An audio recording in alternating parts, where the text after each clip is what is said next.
సామెతల గ్రంథము 18వ అధ్యాయము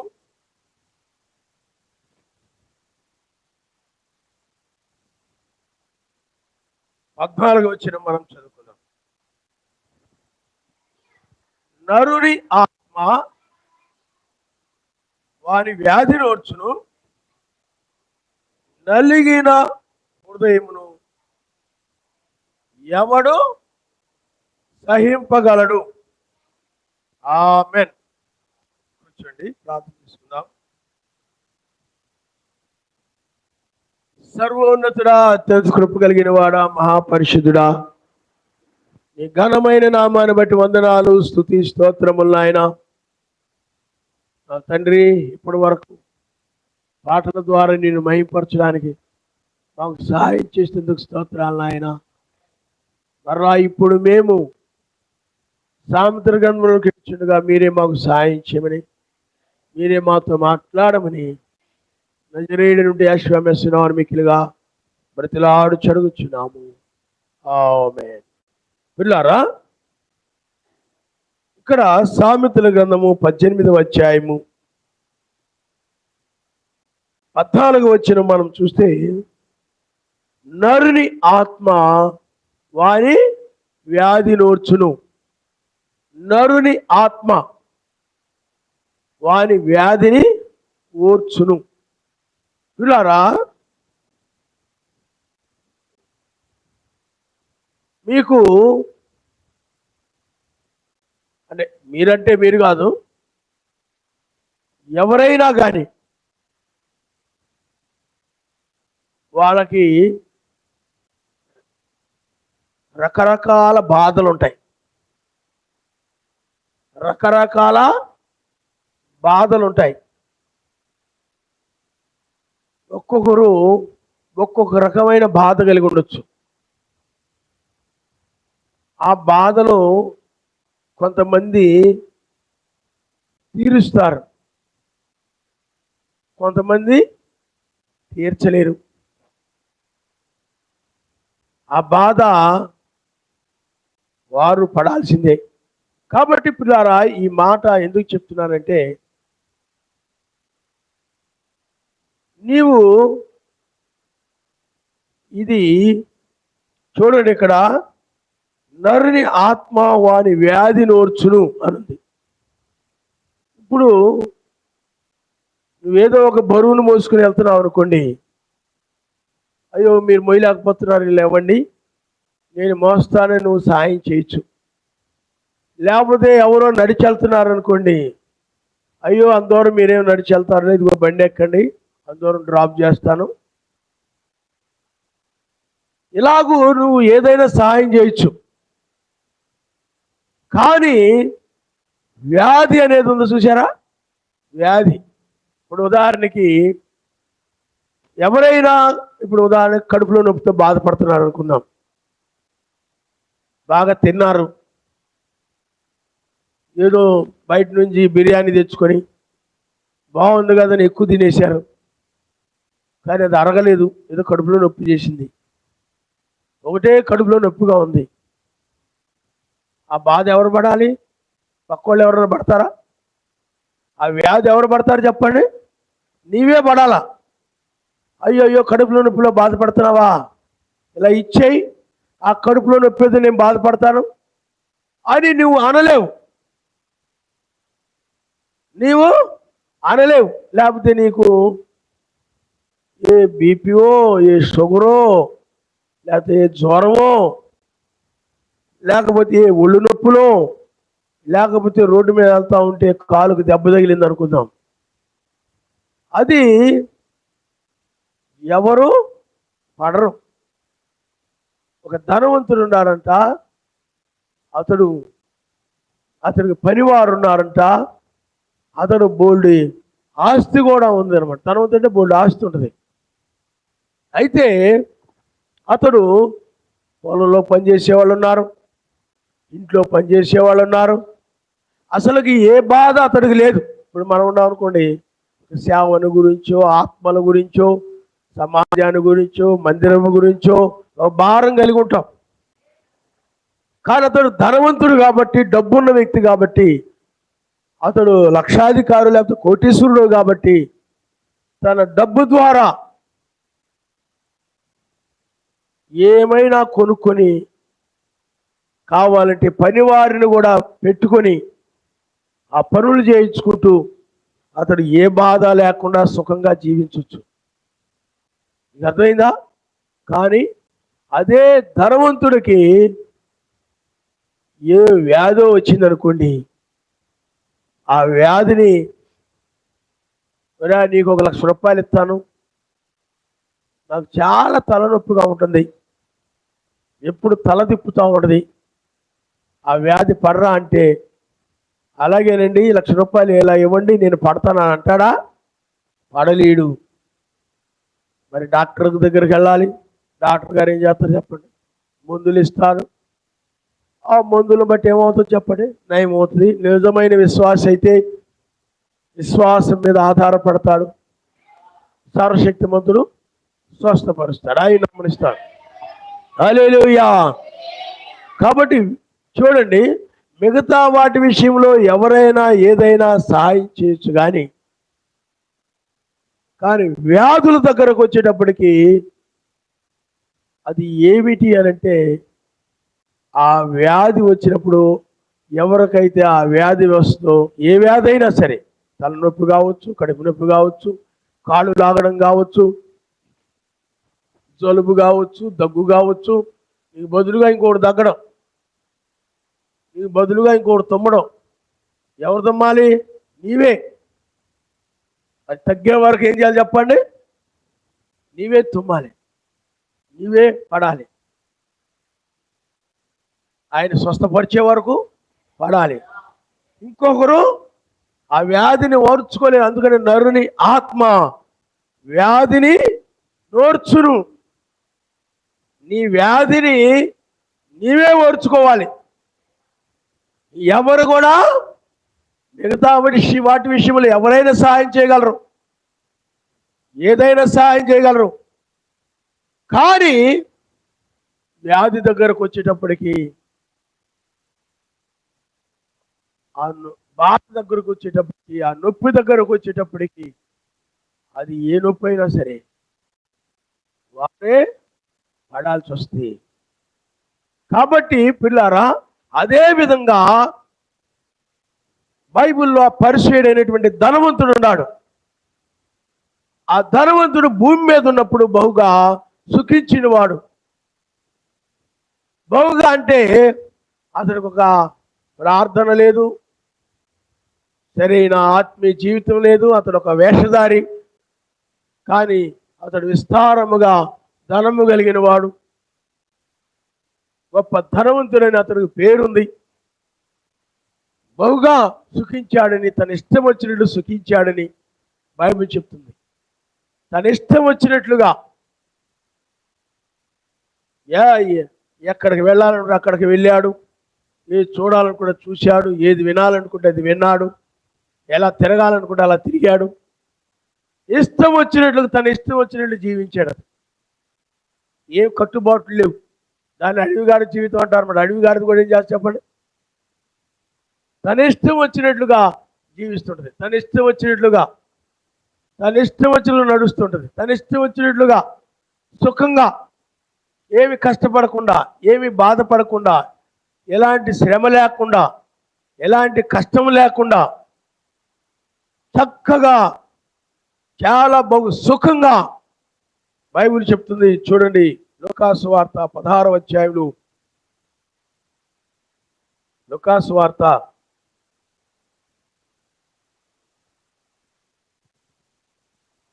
25వ వచనంలో, అందుకు అబ్రహాము, నా కుమారుడా, నీవు నీ జీవిత కాలమంతయు నీకిష్టమైన సుఖమును అనుభవించితివి, అలాగునని లాజరు కష్టం అనుభవించినని జ్ఞాపకం చేసుకును. ఇప్పుడైతే వాడు ఇక్కడ నెమ్మది పొందుచున్నాడు, నీవు యాతన పడుచున్నావు.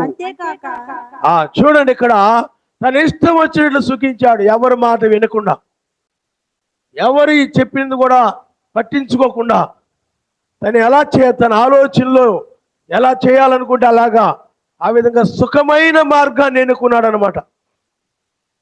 కష్టమైన మార్గం కాదు.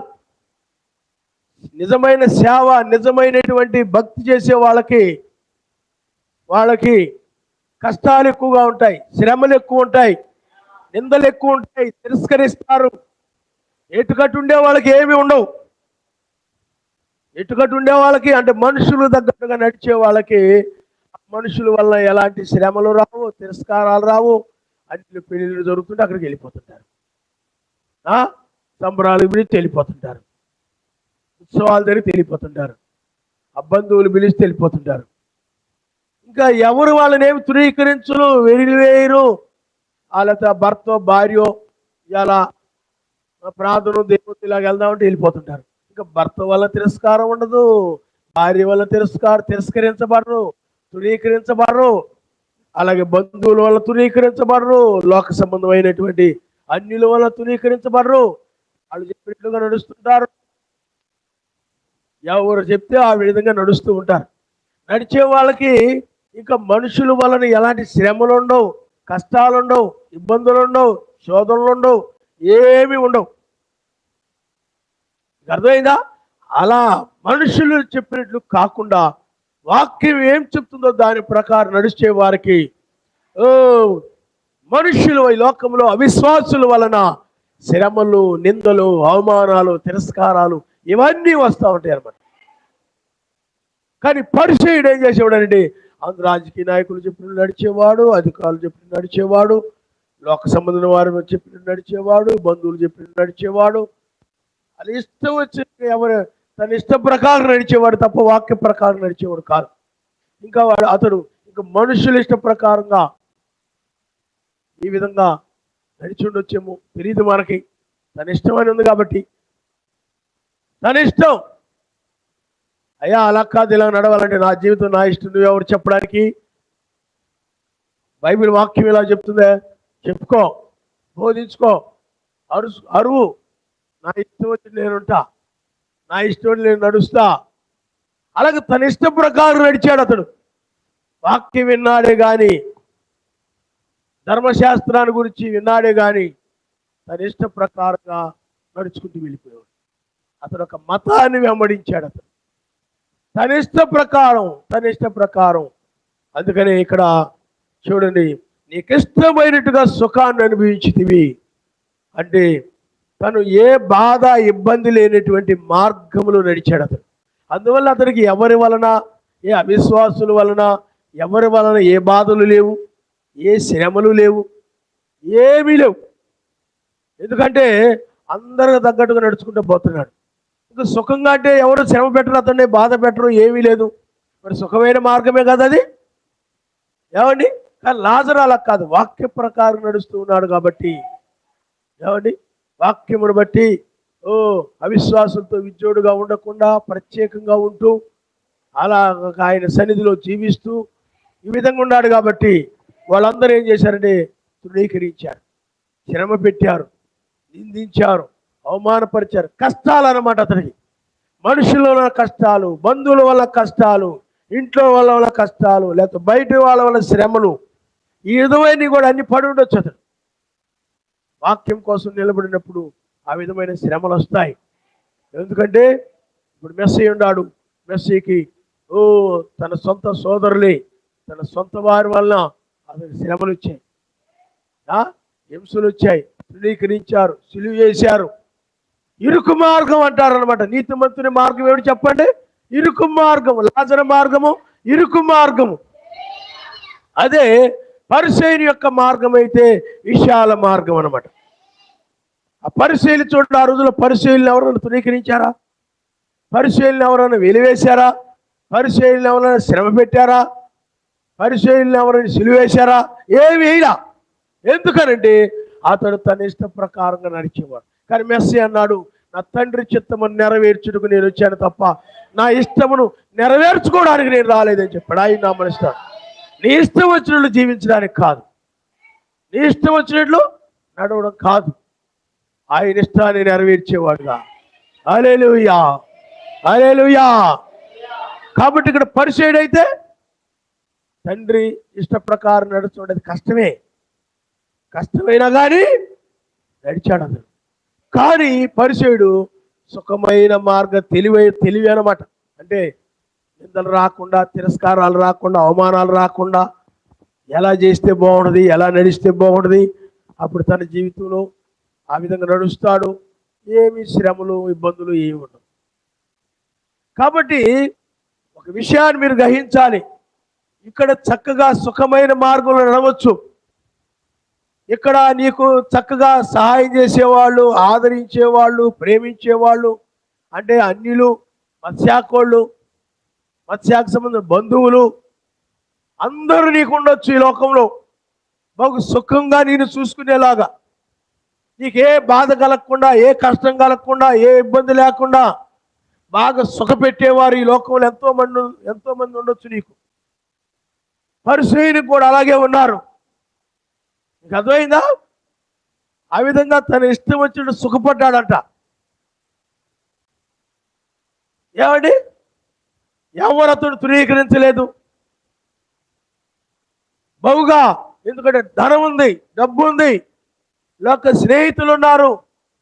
ఈ రోజుల్లో మనుషులకి పిల్లరా ఏమనుకుంటున్నారంటే, జీవితం అంటే ఏమనుకుంటున్నారంటే, మంచి బట్టలు కట్టుకోవడం, మంచి ఆహారం తినడం, మంచి ఇల్లు కొనుక్కోవడం, లేకపోతే మంచి ఇల్లు కట్టుకోవడం, అలాగే కార్లు కొనుక్కోవడం, బళ్ళు కొనుక్కోవడం, ఏమండి ఇంట్లో కావాల్సిన సామాన్లన్నీ కొనుక్కోవడం, ఇదే జీవితం అనుకుంటున్నారు. ఇదే సుఖవంతమైన జీవితం, ఇదే ఆశీర్వాదకరమైన జీవితం అని అభిప్రాయపడుతున్నారు ఈ రోజుల్లో మనుషులు. రోజు మంచి ఆహారం భుజిస్తున్నాం, మంచి మంచి బట్టలు కొనుక్కుంటున్నాం, మంచి మంచి ఆహారాన్ని భుజిస్తున్నాం. ఏమండి, ఇదే సుఖవంతమైనటువంటి జీవితము, మేము బాగున్నాం. పరిసయ్యుడు కూడా అలాగే ఉన్నాడు.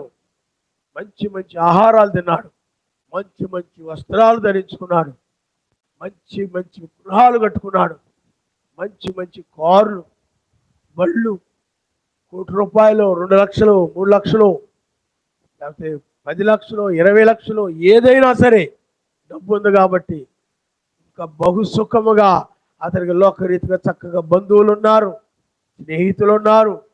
లోకంలో ప్రతి ఒక్కరు కూడా అతనికి స్నేహితులే. ఆ విధంగా ఉండి బహుగా సుఖపడ్డాడు అన్నమాట. తన ఇష్టం వచ్చినట్టు నడిచాడు. కానీ లోకములో ఉన్నప్పుడు అతడికి చక్కగా కోరిన ఆదరణ ఉంది, కోరిన ప్రేమ ఉంది, కోరిన స్నేహితులు ఉన్నారు, కోరుకున్న వాటిని కొనుక్కున్నాడు, కోరుకున్న వాటిని సంపాదించుకున్నాడు, అన్నీ కలిగి ఉన్నాడు. కానీ విలారా అతడు మరణించాడు.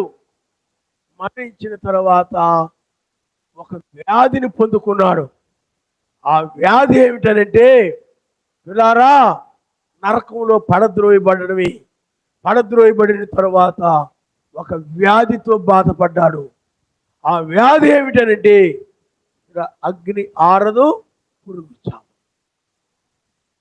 ఇక్కడ తనకు తాను ఓర్చుకోవడం. అది ఆ నరకాన్ని ఏం చేయాలి చెప్పండి? అది అగ్ని ఆరదు, ఆ జబ్బు పోదు. ఏమండి, వీడు చాపడం. ఒక ఆవిడ అంటుంది, ఈ మందుకేమో డబ్బులు లేవు, ఈ జబ్బుకేమో మందులు లేవంటండి. చనిపోవడము లేదు, చనిపోవడము లేదు, వ్యాధ తగ్గడం లేదు. అలాంటిది అనమాట నరకంలో ఉండేది. భూమి మీద ఉన్నప్పుడు బహుగా సుఖించాడు. భూమి మీద అతడికి ఏ బాధ వచ్చినా, ఏ కష్టం వచ్చినా, ఏ ఇబ్బంది వచ్చినా ధనవంతుడు కాబట్టి ఏమండి అతడికి ఎంతో సహాయపడ్డారు, అతడు ఆదరించారు. అతను కూడా డబ్బు ఉంది కాబట్టి ఏది కావాలంటే అది సుఖ ప్రయాణాలు చేసేవాడు. సుఖవంతమైనటువంటి గృహాలు నిర్మించుకున్నాడు, సుఖవంతమైన వస్త్రాలు ధరించుకున్నాడు, సుఖవంతమైన ఆహారాన్ని భుజించేవాడు. ఏ బాధ లేదు అతనికి. వస్త్రాలు లేవనే బాధ లేదు, మంచి ఆహారం లేదనే బాధ లేదు, ఏ బాధ లేదు. ఆ పని అవ్వలేదే, ఈ పని అవ్వలేదే, అది జరగలేదే, ఇది జరగలేదు, ఏ బాధ లేదు అతనికి. బహుగా సుఖించాడు. కానీ మరణించిన తరువాత ఒక వ్యాధిని పొందుకున్నాడు. ఆ శరీరానికి ఏముందంటే ఆ శరీరం చావదు. ఆ శరీరము అలాగే అక్కడ ఉన్న అగ్ని కూడా ఆరదు, చావదు, చావడు, ఆరదు. ఇప్పుడు ఆ నరకంలో బాధ ఎవరు పడతారు? ఇప్పుడు వాడే పడాలి. ఆ పరిసైడే పడ్డాడు. అయ్యో నువ్వు నరకంలో పడ్డావా, నాకు ₹1,00,00,000 ఇస్తే ఆ నరకంలో బాధ ఏదో నేను పడతాను అనేవాళ్ళు ఎవరు ఉన్నారా? లేరు. ఆ నరకంలో ఎక్కడ ఉండవు అనుకో, నువ్వు ఏదైనా బాధపడుతున్నావు, మీ అమ్మగారు మీ నాన్నగారు ఎవరో నీకు సాయం చేస్తారు. మీ చెల్లో, మీ అక్కో, మీ బావో ఎవరో సాయం చేస్తారు. ఎక్కడ సాయం చేస్తున్నారు కదా అని నరకంలో కూడా సాయం చేస్తారా? అది ఎవరు సహాయం చేయలేనిది. అది నువ్వు నరకంలో పడితే నీకు బాగులేకపోతే అయ్యో మా అమ్మాయి బాగోలేదని బయట నుండి అవి కొనుక్కొచ్చి పెట్టి, ఈ కొనుక్కొచ్చి పెట్టి, అది తెచ్చిపెట్టి, ఇది వండి పెట్టి, అది వండి పెట్టి, బాగులేదే, బాధపడుతుంది, హాస్పిటల్ తీసుకెళ్ళి ఏమనుకుంటా ఉంటే, ఓ పర్వాలేదులే, ఇక్కడ బాగానే ఉందిలే అనుకుంటావు. కానీ నరకంలో ఎవరు చేస్తాడు నీకు? అగ్ని ఆరదు, పురుగు. శరీరం అలాంటిది. శరీరమా సావదు. వ్యాధి అంటే అగ్ని, అది ఆరిపోదు. అగ్ని ఆరదు, పురుగు చావదు. అక్కడ బగ మన మంటలు తీసిపోతుంది. ఈ ఎండాకాలం వచ్చేటప్పటికి ఉడికిపోతుంటారు బాబు. ఎండలో బయటకు వెళ్ళాలంటే చాలా ఇబ్బందిగా ఉందిరా అనుకుంటారు చాలా మంది. కానీ పిల్లారా, మరి నరకం ఇంకా వేడిగా ఉంటుంది, చాలా భయంకరంగా ఉంటుంది. ఎవడు ఆ బాధ నుండి రక్షించలేడు. ఆ బాధ నుండి, ఆ వ్యాధి నుండి, అంటే ఆ శరీరము అంటే ఆ వ్యక్తి చనిపోడు. అలాగే అగ్ని ఆరదు. తన ఇష్టం వచ్చి నడిచాడు కాబట్టి నరకానికి వెళ్ళిపోయాడు. వాక్య ప్రకారం నడవలా. ఎక్కడికి వెళ్ళాలంటే అక్కడికి వెళ్ళాలనుకున్నాడు. ప్రార్థన మానేయాలనుకున్నాడు. లేకపోతే ఏది తిన్నాడు. ఎలా జీవించాలనుకున్నా అలా జీవించాడు. అర్థమైంది. ఏది చూడాలనుకున్నది చూశాడు, ఏది వినాలనుకున్నది అది విన్నాడు. తన ఇష్టం వచ్చినట్టు నడిచాడు. వాక్య ప్రకారంగా నడవరా. తన ఇష్టం. ఇప్పుడు జంతువులు ఉంటే తాటిష్ట ప్రకారం నడుస్తుంది. పైన సూర్యుడు, చంద్రుడు, నక్షత్రాలు ఉన్నాయి. సర్వశక్తిమంతుడు కొన్ని కట్టుబాట్లు పెట్టాడు. ఆ కట్టుబాట్ల ప్రకారం అవి తిరుగుతూ ఉంటాయి అన్నమాట. ఆ కట్టుబాట్లు కూడా తప్పిపోయిననుకో భూమి మొత్తం నాశనం అయిపోతుంది. ఒకదానికొకటి గుద్దుకొని ఏమైపోతుంది చెప్పండి? మొత్తం సర్వనాశనం అయిపోతాయి అన్నమాట. ప్రకృతిలో ఉన్నటువంటి వాటిని కూడా కొన్ని కట్టుబాట్లు పెట్టాడు. ఎప్పుడు ఫలాలు కాయాలో, ఎప్పుడు పూలు పుయ్యాలో, ఎప్పుడు పండాలో, ఎప్పుడు మొలకెత్తాలో, ఎప్పుడు చచ్చిపోవాలో, అలాగే జీవులకు కూడా అవి ఎలా నడవాలో ఏమిటో ప్రతిదానికి కూడా అడవిలో జీవించాల్సిన అడవిలోనే, ఊళ్ళో జీవించే ఊళ్ళో తిరగదు. అలాగే ప్రతిదానికి కూడా కొన్ని కట్టుబాట్లు పెట్టాడు. ఆ కట్టుబాట్ల ప్రకారమే నడుస్తూ ఉంటాయి. శరీరానికి కూడా కట్టుబాట్లు పెట్టాడు. చేయి పని చేయి చేస్తాయి, కాళ్ళు పనులు కాళ్ళు చేస్తాయి, చెవులు పనులు చెవులు చేస్తాయి, నోటి పని నోరు చేస్తుంది. ఆ విధంగా పిల్లారా, ఈ కట్టుబాట్లతో కూడినటువంటిది కష్టంగా ఉండొచ్చు, ఇబ్బందిగా ఉండొచ్చు. కానీ కష్టమైనప్పుడు కూడా ఎత్తబడినప్పుడు బహు నెమ్మదిగా అక్కడ దాయి నమ్మనిస్తాడు. హల్లెలూయా, హల్లెలూయా, హల్లెలూయా. ఎందుకంటే అక్కడ ఎలాంటి శ్రమలు ఉండవు, నిందలు ఉండవు, అవమానాలు ఉండవు, వ్యాధులు ఉండవు, ఏ మరణం ఉండదు, ఏమి ఉండదు. కాబట్టి అక్కడ నెమ్మదిగానే ఉంటుంది. కానీ విడవబడినప్పుడు మాత్రమే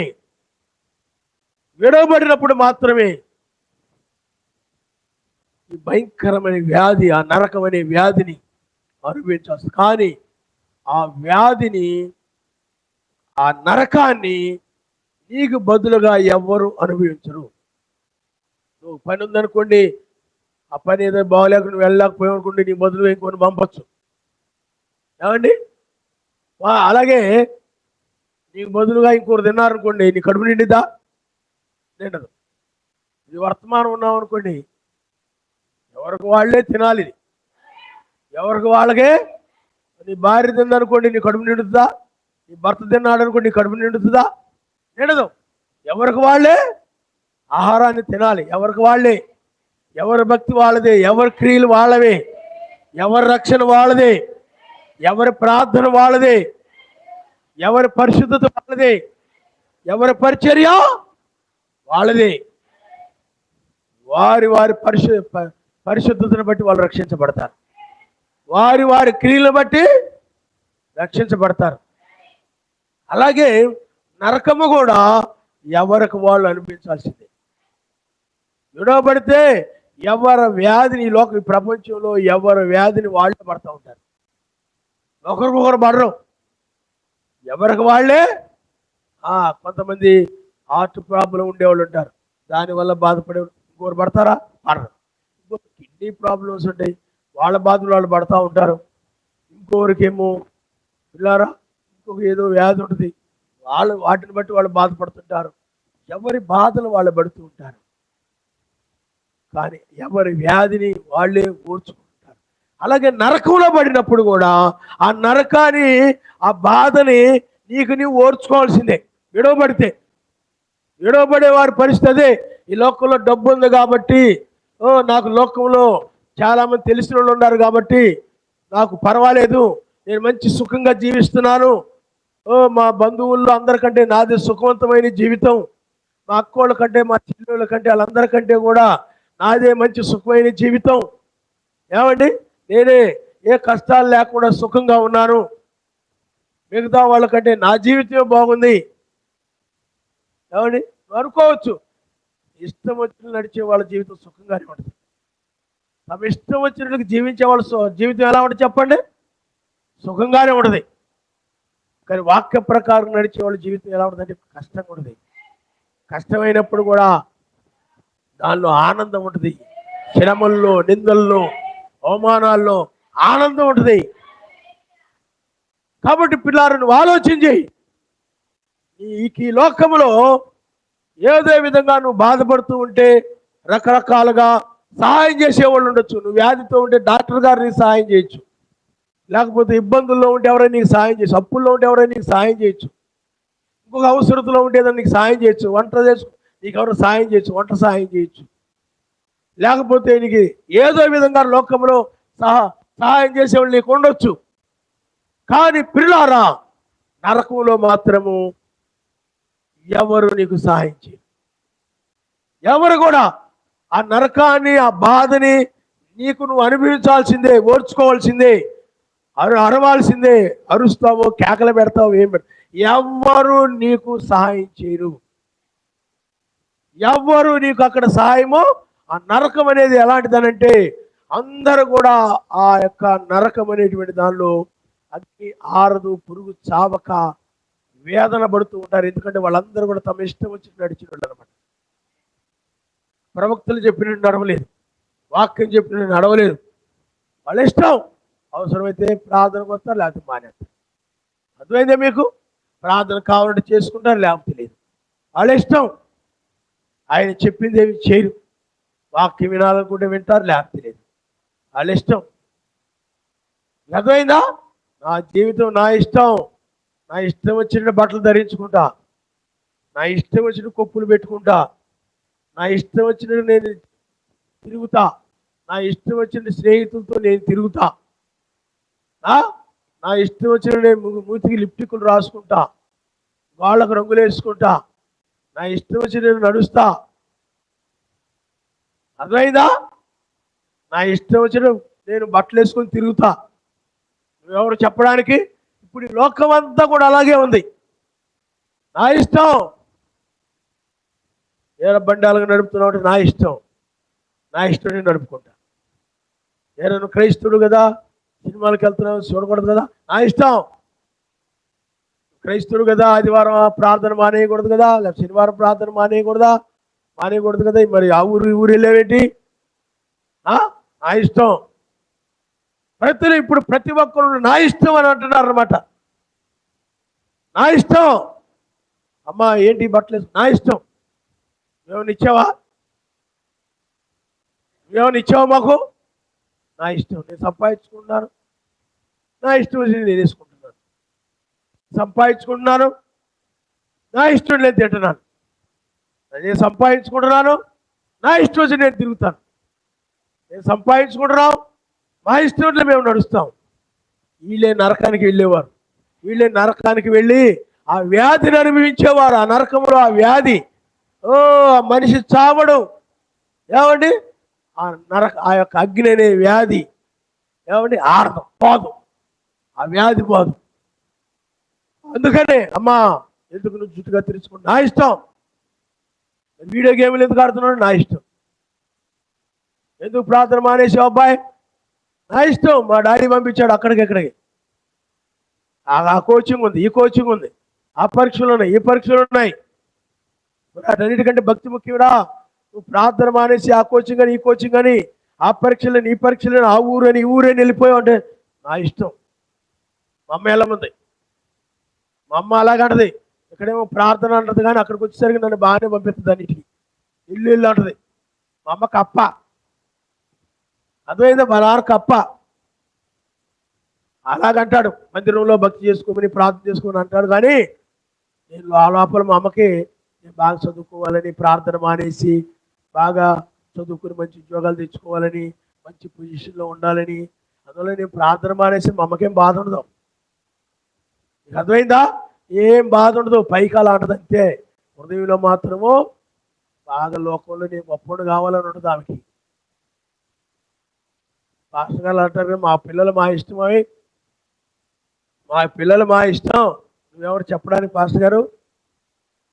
నీకెందుకు చెప్పాలి మేము? మా పిల్లలు మా ఇష్టం. వాక్యం చెప్పావు అనుకో, వాక్య ప్రకారం మేమేం పెంచాం. వాక్య ప్రకారం మేమేం పెంచాం, మా ఇష్ట ప్రకారం పెంచుకుంటాం.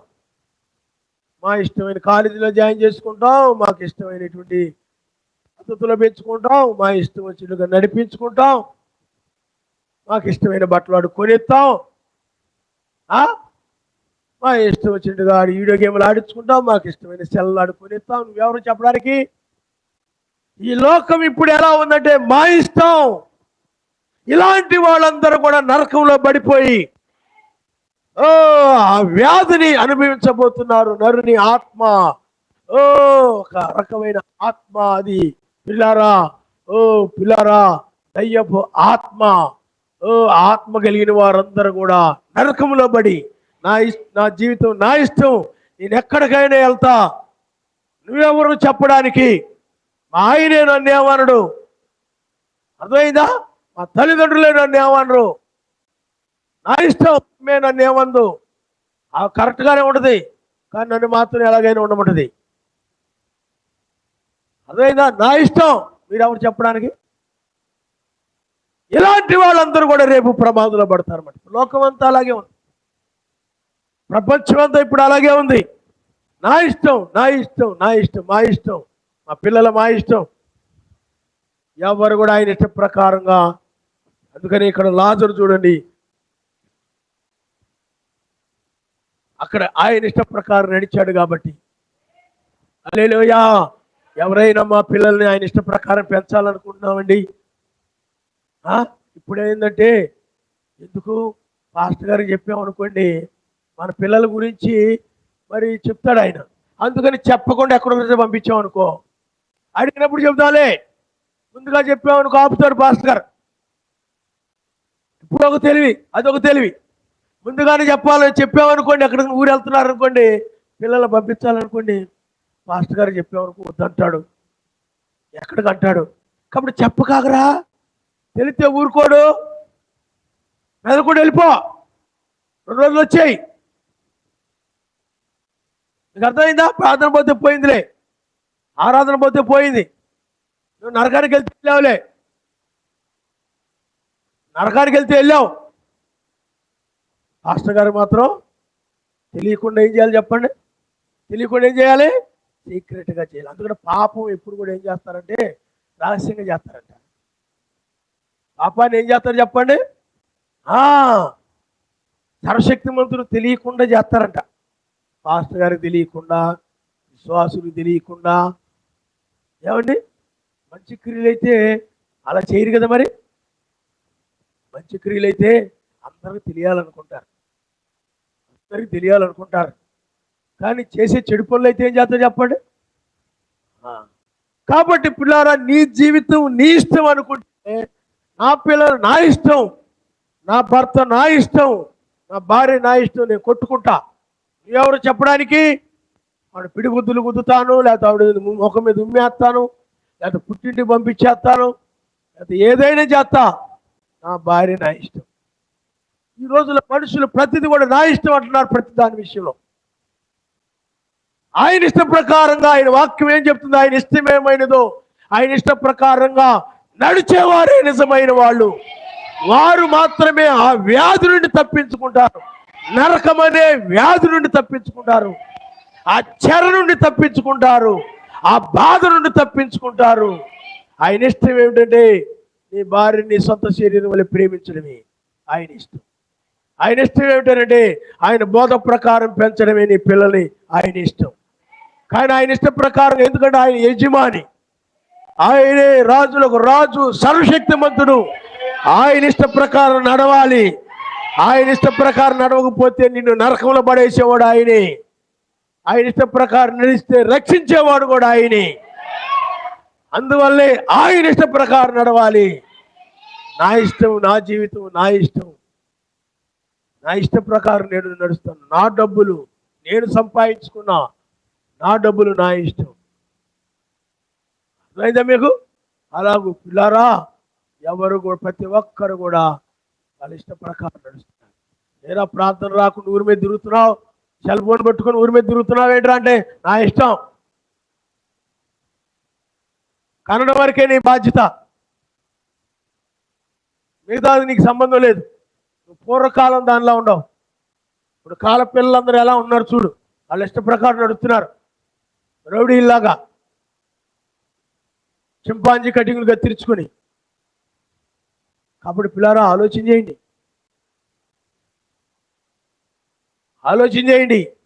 కాబట్టి పిల్లారా, ఇలాగా తమ ఇష్ట ప్రకారం నడిచేవారు ఎక్కడ పడతారండి? నరకంలో పడిపోతారు. అందుకు ఆయన అంటున్నాడు, అబ్రాహాం ఏమన్నాడు చెప్పండి, చూడండి. అప్పుడు పాతాళంలో బాధపడుతున్నాడంట.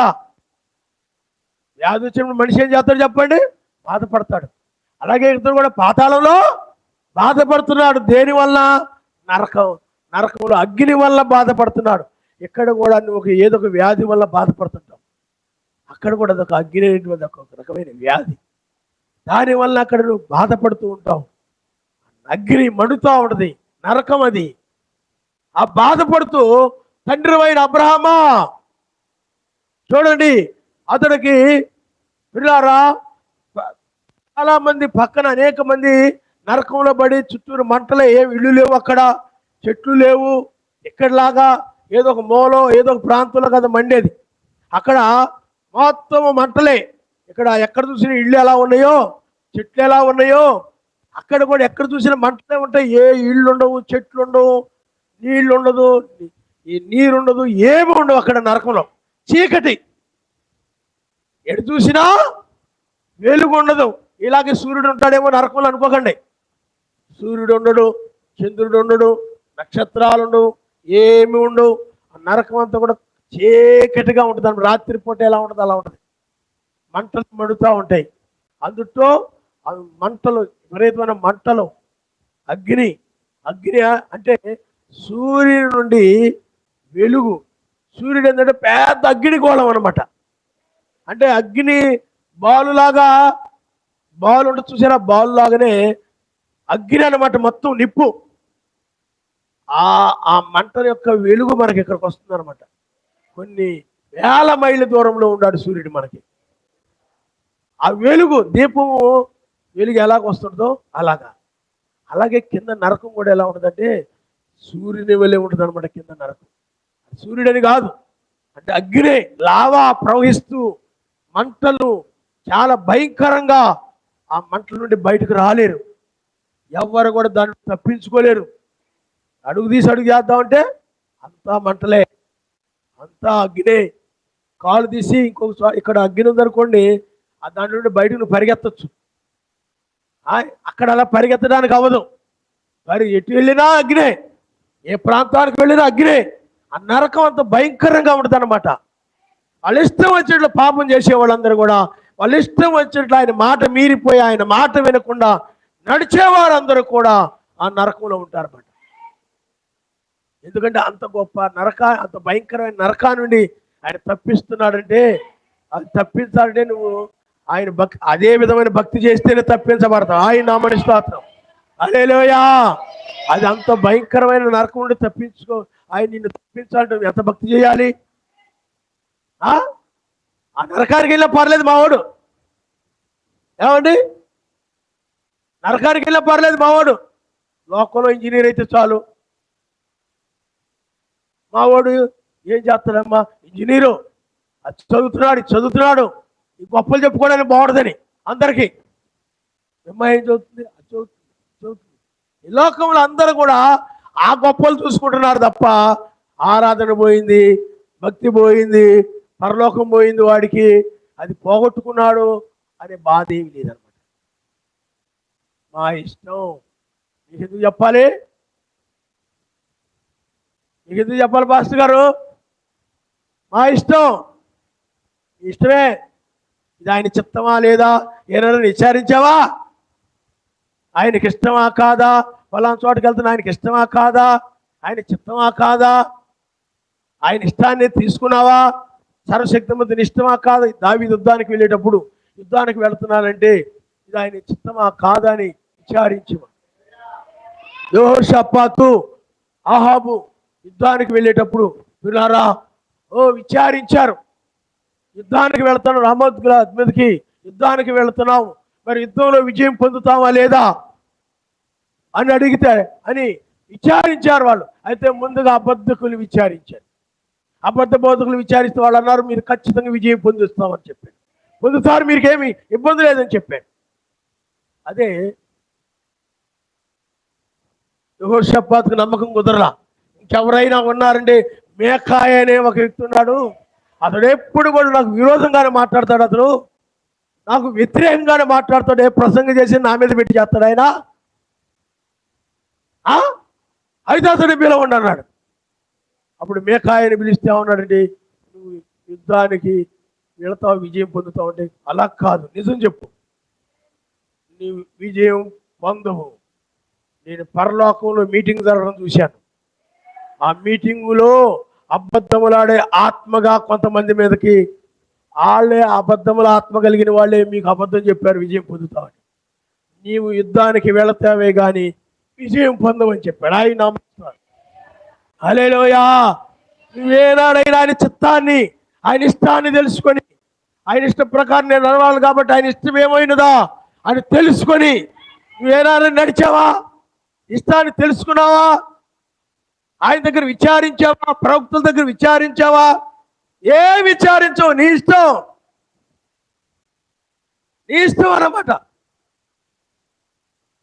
ఆయన దగ్గర కనిపెట్టావా? ఏమీ లేదు. ఆయన ఇష్ట ప్రకారం నడవను, నీ ఇష్ట ప్రకారం నడవను. నేను మా ఆయన బట్టి కన్నాం కదా, వేలే వాళ్ళని కన్నారెడ్డి వాళ్ళ ఇష్ట ప్రకారం నడవడానికి. మా పిల్లలు మా ఇష్టం. ఎక్కడికి వెళ్తారు వీళ్ళు? నరకము. నీ ఇష్ట ప్రకారం నడుచుకుంటూ వెళ్తే నరకానికి వెళ్తావు. ఆయన ఇష్ట ప్రకారమే, ప్రతి ఆయన ఇష్ట ప్రకారం అని మనం అడగక్కర్లేదు. వాక్యమే ఆయన ఇష్టం ఏమిటో ఇష్టం కాదు అని చెప్తుంది వాక్యం. మొన్న ఒకడు అన్నాడు, పాస్టర్ గారు నేను ఈ విధంగా ఒక అమ్మాయి అంటుంది, అన్యుల అబ్బాయి నన్ను ప్రేమిస్తున్నాడండి, మరి నేను వివాహం చేసుకోవచ్చా లేదని కనిపెడుతున్నానండి ఆనంది అంటే, నేను అన్నాను, అమ్మా నువ్వు కనిపెట్టినా ఏమి చెప్పడు.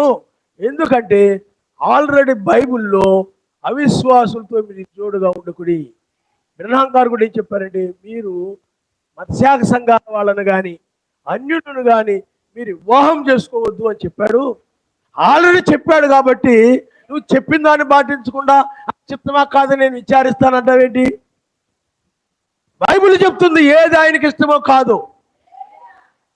ఏది మా ఊళ్ళు ఏమండి పండగ చేసుకుంటున్నారండి, వెళ్ళొచ్చు లేదా ఆయన చిత్తమా కాదా? మరి ఆచార సంబంధం విగ్రహ సంబంధం వాటికి వెళ్ళకూడదు బైబిల్ చెప్తుంది. ఆయన ఇష్ట ప్రకారం ఏం చేయాలి చెప్పండి?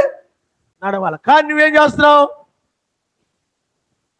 నీ ఇష్ట ప్రకారంగా అంటే ఆయనకి ఇష్టాన్ని ధృవీకరించి సర్వశక్తిమంతునికి ఇష్టాన్ని త్రోసివేసి నీ ఇష్ట ప్రకారంగా నువ్వు జీవిస్తూ ఉంటే చివరికి నీ వ్యాధిని నువ్వే అనుభవించాల్సి వస్తుంది. ఈ లోకంలో నీకు ఎంతోమంది సహాయం చేసేవాళ్ళు ఉండొచ్చు, ఆదరించేవాళ్ళు ఉండొచ్చు, ప్రేమించేవాళ్ళు ఉండొచ్చు. నీకు ఏ బాధ లేకుండా సుఖంగా నేను చక్కగా ఏ బాధ పడకుండా చక్కగా సుఖంగా చూసుకునేవాళ్ళు ఉండొచ్చు. నీ లోకంలో ప్రేమగా చూసుకునేవాళ్ళు, ఆదరణగా చూసుకునేవాళ్ళు ఈ లోకంలో ఉండొచ్చు. కానీ నీ ఇష్టం వచ్చిన నడిచిన దానిని బట్టి నువ్వు ఎక్కడ ఉంటావు అంటే నరకంలో ఉంటావు.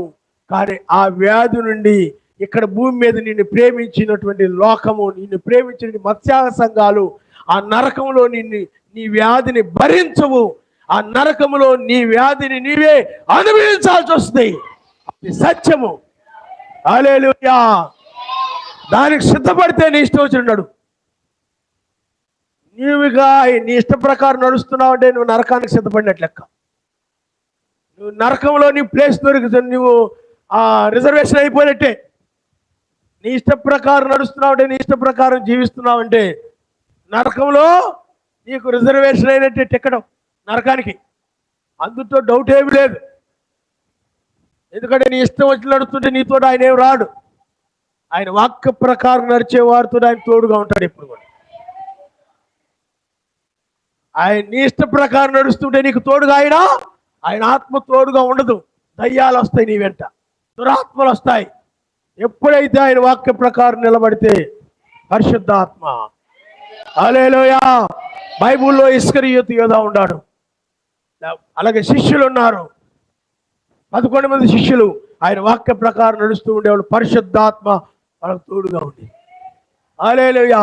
ఇస్కరియోతు యోధా తన ఇష్ట ప్రకారం నడిచేవాడు. తన ఇష్టమైన వారి దగ్గరికి వెళ్ళేవాడు, తన ఇష్టమైన వారితో తిరిగేవాడు. తన ఇష్టం.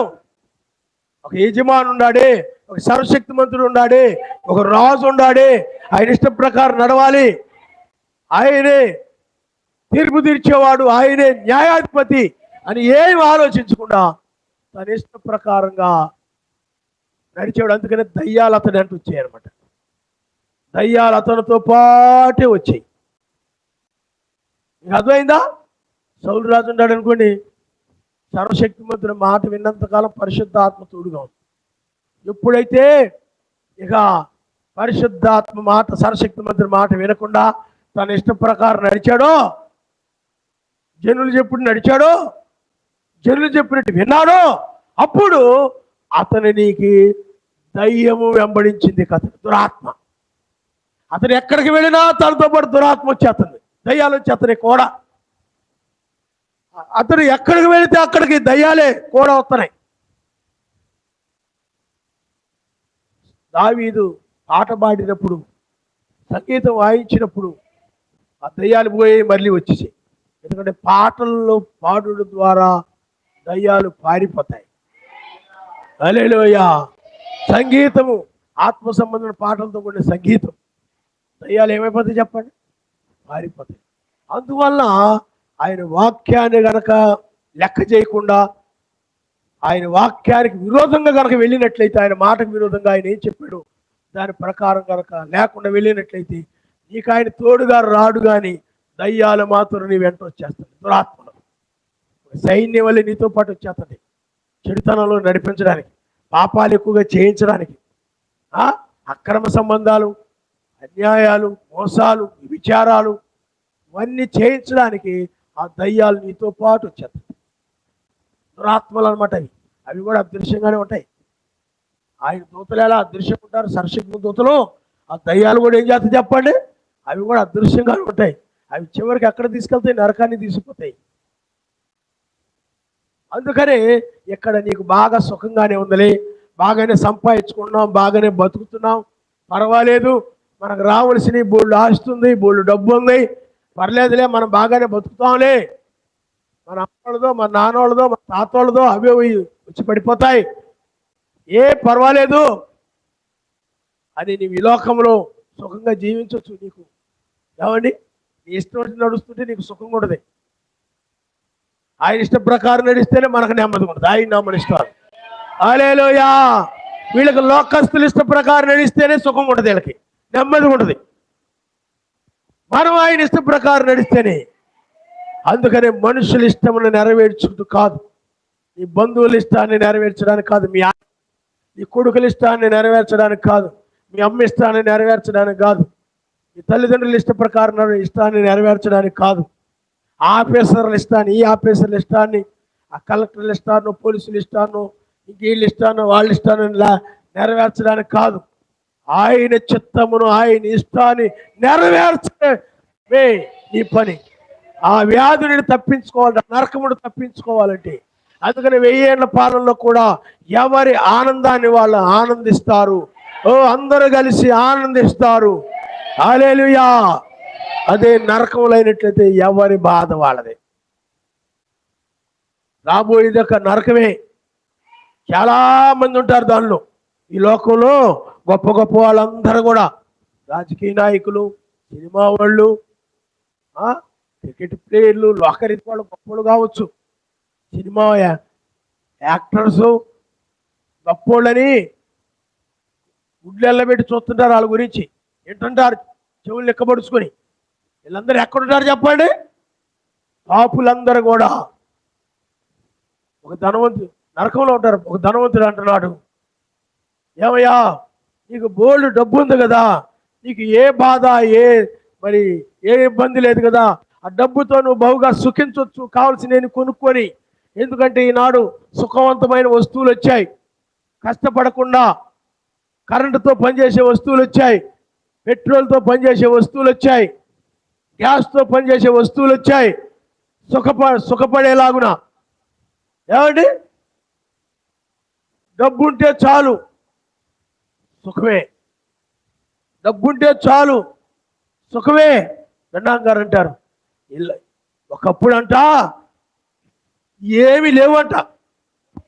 వంట వండుకోవాలనుకోండి, ఎక్కడికో మా చిన్నతనంలో అయితే వంట వండుకోవాలంటే పొలాలకు ఎక్కడికో వెళ్ళిపోయి ముళ్ళ తప్పులు కొమ్మలు నరుక్కొని తీసుకొచ్చుకొని ఎండబెట్టుకొని, అది ఎండిపోయిన పుల్లలు ఏమంటే జపాన్ కర్రలు అంటారు, ముళ్ళ కర్రలు, అవి తెచ్చుకొని ఆ పుల్లలన్నీ కూడా పోగేసుకొని వండుకొని, ఏమండి చాలా కష్టపడాల్సి వచ్చేది అనమాట.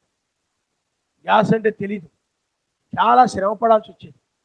పూర్వకాలంలో అలాగ వంటలు చేసుకునేవారు. తర్వాత ఇప్పుడేమొచ్చాయి, గ్యాస్ బండ్లు వచ్చాయి. బ్రహ్మం గారు అంటారు, ఆ రోజుల్లో అంత పని చేసుకున్నంట ఆరాధనకు ముందే వచ్చేవారట. ఇప్పుడు సుఖవంతమైన వచ్చినా కానీ ఏమండి ఆరాధనకు సరిగా రావట్లేదు, టైంకి రావట్లేదంట.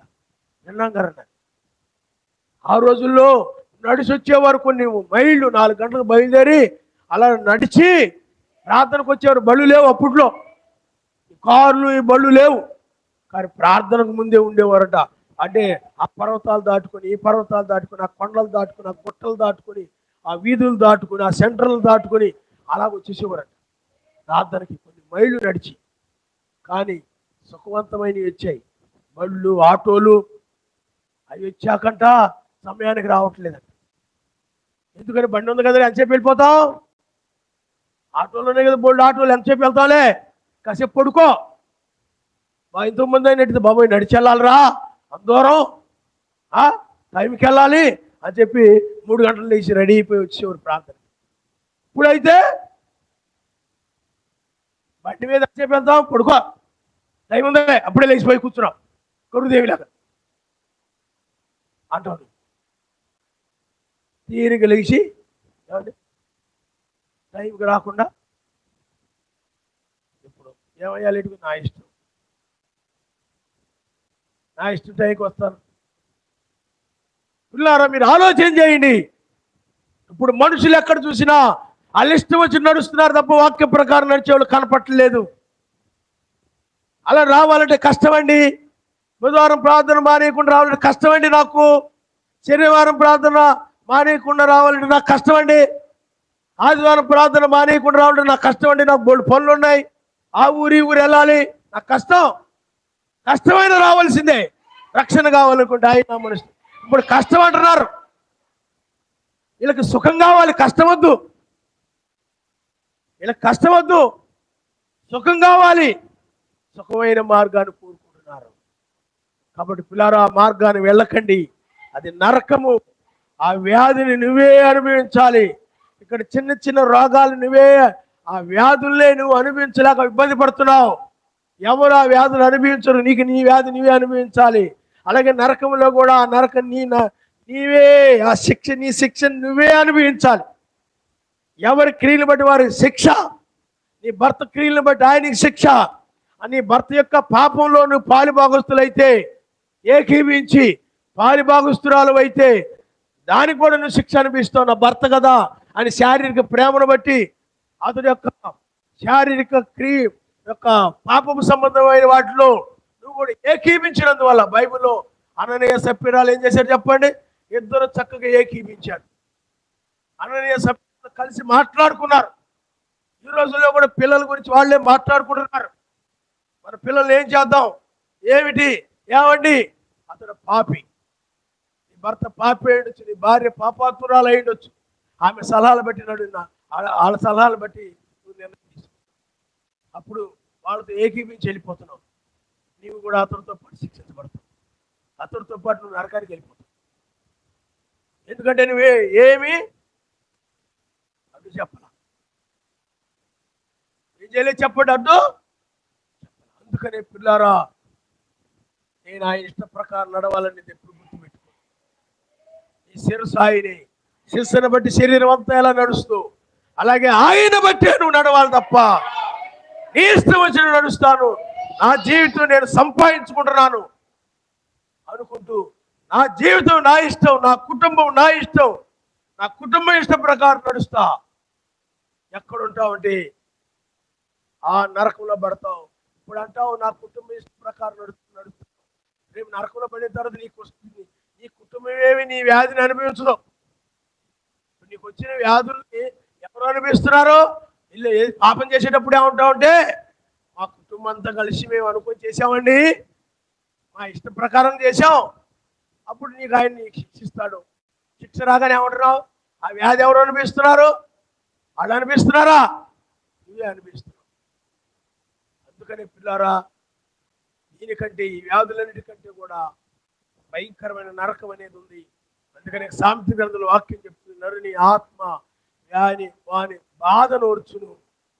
అయితే నరకములు అయినట్లయితే ఆ బాధ అది ఎవరు ఓదార్చలేనిది. ఎవరు కూడా ఓదార్చరు. అక్కడ ఎవరు ఓదార్చేవారు ఉండరు. ఎక్కడైతే నీకు బాగలేకపోతే ఎవరో గురించి ఓదార్చొచ్చు, సహాయం చేయొచ్చు, వండి పెట్టచ్చు, ఏదో ఒకటి చేయొచ్చు, లేకపోతే ఏదో ఒకటి తెచ్చిపెట్టచ్చు. నువ్వు చేసుకోలేకపోతున్నావని ఏదో ఒకటి తెచ్చిపెట్టచ్చు, ఏదో సహాయం చేయొచ్చు. కానీ నరకంలో పడిపోయినట్లయితే మీ ఆయన నీకు సహాయం చేయడు, ఆయన కూడా నరకంలో ఉంటాడు. నీ పిల్లలు నీకు సహాయం చేయరు, వాళ్ళు నరకంలో ఉంటారు, నువ్వు నరకంలో ఉంటావు. ఎందుకంటే మా కుటుంబం మా ఇష్టమని నడిచారు కాబట్టి ప్రమాదంలో పడిపోతారు. అందుకని ఆయన ఇష్టం ప్రకారం ఉన్నావో లేదు నువ్వు ఆలోచించి ఎప్పుడైనా కూడా. కాబట్టి పిల్లారా, ఆలోచించుకో, ఎవరి ఇష్ట ప్రకారం నడిచావు? నీ ఇష్ట ప్రకారం నడుస్తున్నావా? మనుషుల ఇష్ట ప్రకారం నడుస్తున్నావా? ఆయన ఇష్ట ప్రకారం నడుస్తున్నావా? మూడిట్లో ఏదో ఒకటి నువ్వు దేన్ని బట్టి నడుస్తున్నావు ఆలోచించుకో. నీ ఫ్రెండ్స్ని బట్టి నడుస్తున్నావా? ఆలోచన చేయి. ఆయన ఇష్ట ప్రకారం కాకుండా నువ్వు ఎవరి ఇష్ట ప్రకారం నడిచినా నువ్వు నరకంలో ఉన్నట్టే. ఇక్కడ కూర్చొని ఉన్నా అక్కడ ఉన్నట్టే గుర్తుపెట్టుకో. అదే ఆయన ఇష్ట ప్రకారం నడుస్తూ ఉన్నట్లయితే ఇక్కడ కూర్చొని ఉన్న పరలోకంలో ఉన్నట్టే. ఆయన నామమున స్తోత్రం. హల్లెలూయా, హల్లెలూయా. అందువల్లే మా పిల్లలు ఆయన ఇష్ట ప్రకారం నడవాలి, మేము ఆయన ఇష్ట ప్రకారం నడవాలా అనేవారు ఈ రోజుల్లో దొరకరు, ఈ రోజుల్లో ఉండరు. చెప్పారు కదా, మా పిల్లలు నరకాన్ని పంపుతాం. ఎందుకు చెప్పాలి పాస్టర్ గారికి? అంతేనా? అంతేనా కదా? మా పిల్లల్ని నరకాన్ని పంపుతాం. ఆయనకి ఎందుకు? కష్టపడి కనింది ఎవరు? మేము. ఏ తినొచ్చో తినకూడదు అని ఆ గర్భంతో ఉన్నప్పుడు అది తినకూడదు ఇది తినకూడదని ఎన్నో జాగ్రత్త తీసుకొని పిల్లల్ని కన్నాం. మరి మా ఇష్ట ప్రకారం కదా అంటున్నారు ఇప్పుడు మనుషులు. ఏమైనా కన్నావయ్యా ఇష్ట ప్రకారం నడవడానికి అంటారు ఇప్పుడు సర్వశక్తి మంత్రులు అవసరమైతే. కాబట్టి పిల్లారా మీరు ఆలోచించండి, ఆ ఇష్ట ప్రకారం జీవించండి. ఓ ఆ నరకం అనే దాని నుండి తప్పించుకోండి. అక్కడ అగ్ని ఆరదు, పురుగు చావదు. చాలా మంది ఆ నరకంలో ఉంటారు. చాలా భయంకరంగా ఉంటుంది ఆ నరకము. ఇక్కడలాగానే బళ్ళు, కార్లు, ఏసీలు, చక్కగా ఫ్యాన్లు, చక్కగా బళ్ళు, కార్లు, ఇలాంటి బిల్డింగులు, మంచి మంచి బట్టలు, మంచి చుట్టాలు, అందరు అక్కడ అవన్నీ నరకంలో ఉంటాయి అనుకుంటారు. ఈ లోకంలాగా ఉంటుంది అనుకుంటారేమో నరకం. ఏమండి? అందువలనే ఎక్కడికైనా వెళ్ళొచ్చు కానీ నరకానికి మాత్రం వెళ్ళకూడదు. అగ్ని ఆరదు, పురుగు చావదు. దానిలో పడిన వారు ఇంకా బయటికి రారు. ఇంకా కొన్ని సంవత్సరాలు, యుగాలు బైబిల్ చెప్తుంది నిత్యం అని ఉంది. దానికి ఒక ముగింపు ఉందని. కానీ అది 1000 సంవత్సరాలు, 2000 సంవత్సరాలు, 3000 సంవత్సరాలు, ఎన్ని వేల సంవత్సరాలు ఆ నరకంలో అరవడమే, ఏడవడమే. అక్కడ ఏడుపులను, కేకలను ఉంటాయి తప్ప ఏమి పాటలు ఉండవు, సంగీతం ఉండదు, ఆనందం ఉండదు. ఆ నరకం వింటే ఏడుపులు అనమాట. అందరూ ఏడుస్తూ ఉంటారు, ప్రతి ఒక్కరు కూడా. అలాంటి దానికి పాపం చేసిన వాళ్ళందరూ కూడా ఆయన మాట వినకుండా, ఆయన ఇష్ట ప్రకారం నడవకుండా, ఆయన ఇష్ట ప్రకారం నడిచే వాళ్ళందరూ కూడా అక్కడ పడిపోతారు. మానద్దు, పాపం చేయొద్దు, వాళ్ళతో మీరు అవిశ్వాసంతో జోడుగా ఉండొద్దు, మీరు లోక స్నేహాలు కలిగి ఉండొద్దు అని చెప్పినా కానీ వినటం లేదు మనిషి. వాళ్ళ ఇష్ట ప్రకారముగా, మా ఇష్ట ప్రకారంగా మేము ఉంటాం. దానికి శిక్ష నరకం. నరకంలో పడతావు. ఆలోచించుకొని నరకం కావాలనుకుంటే నీ ఇష్ట ప్రకారం నడువు. మరలో 1000 ఏళ్ల పాలన కావాలనుకుంటే ఆయన ఇష్ట ప్రకారం నడువు. నరకంలో పడితే నీ బాధను అనుభవించాల్సిందే. కానీ నీకు ఏదైనా బాధపడుతుంటే అందరూ పరిగెడతారు, నీ బంధువులందరూ. నరకంలో కూడా అలా పడతారు అనుకోగాకు. అర్థమైందా? కాబట్టి పిల్లారా ఇక్కడలాగే ఉంటుందని అనుకోకండి. చాలా భయంకరమైన నరకము, చాలా భయంకరంగా నరకం ఉండబోతుంది. అది పాపుల్ని శిక్షించేటువంటిది స్థలం అని మీరు గుర్తించాలి. పాపం చేసిన వారు అబద్ధాలాడి, అన్యాయాలు చేసి, మోసాలు చేసి, త్రాగి, విచారాలు చేసి, ఆయన మాట వినకుండా ఇచ్చలవిడిగా జీవించి, ఇలాంటి వాళ్ళందరూ మత్స్య సంఘాల వీళ్ళందరూ కూడా నరకంలో ఉంటారు. నువ్వు కూడా జాగ్రత్తగా లేకపోతే నీ ఇష్టం నడిచినట్లయితే నరకంలో ఉండదు. తల్ల వంచుకోండి, మనం ప్రార్థన చేసుకుందాం. ఆ వ్యాధి, ఆ బాధ ఎవరు నువ్వే ఓర్చుకోవాల్సిందే తప్ప. కొన్ని 100 సంవత్సరాలు ఉండొచ్చు ఆ నరకం, ఆ శిక్ష నీకు. ఎందుకంటే ఆయన మాట విననందువల్ల, ప్రార్థన చేసుకోనందువల్ల, నువ్వు ప్రత్యేకంగా ఉండనందువల్ల, నీ పిల్లల్ని ఆయన బోధలో పెంచకుండా, నీ భర్త బోధ ప్రకారమో మాటల ప్రకారమో, ఆయన ఆలోచన బాగుంది, మంచి తెలివైన ఆయన అనుకొని ఆయన ఆలోచన ప్రకారం పెంచావు తప్ప సర్వశక్తిమంతుని ఆలోచన ప్రకారం పెంచల. ఎందుకంటే ఆయనే కన్నారు కదా అని. పిల్లారా నువ్వు ఆలోచన చేయి, భయంకరమైన ఉగ్రత రాబోతుంది. దాని నుండి తప్పించుకోవాలంటే ఈ చివరి సమయంలో ఆయన ఇష్టాన్ని నెరవేర్చు. ఆయన ఇష్టం ఏమిటనగా లోకాన్ని విడిచిపెట్టడమే, లోకమును వదిలిపెట్టడమే. నీ హృదయాన్ని లోకం వైపు కాకుండా ఆయన వైపు ఉంచడమే. హల్లెలూయా.